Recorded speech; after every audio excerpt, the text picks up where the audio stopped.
एक बार दो पड़ोसी राज्यों में युद्ध छिड़ गया। बहुत भयानक युद्ध चल रहा था।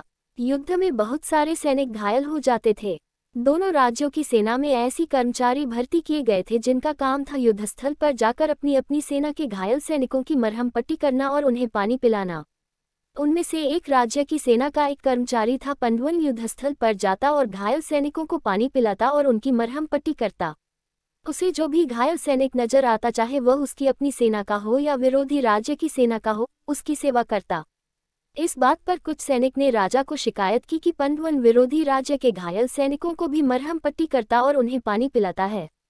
राजा ने उसे तुरंत बुलाया और उससे पूछा, पंडवन, तुम्हें घायल सैनिक की सेवा के लिए रखा गया है, किंतु तुम तो विरोधी राज्य के सेना के घायल सैनिकों को भी सेवा कर रहे हो, ऐसा क्यों? पंडवन बोला, महाराज, मेरा कर्म है कि मैं घायलों की सेवा करूं।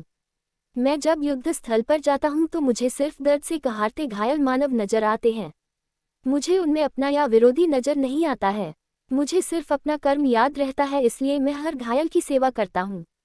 पंडवन की बात सुनकर राजा ने उसे गले से लगा लिया और कहा, पंडवन, तुम सच्चे सेवक हो। कथा का सार यह है कि सेवा अपने या पराये को देखकर नहीं की जाती।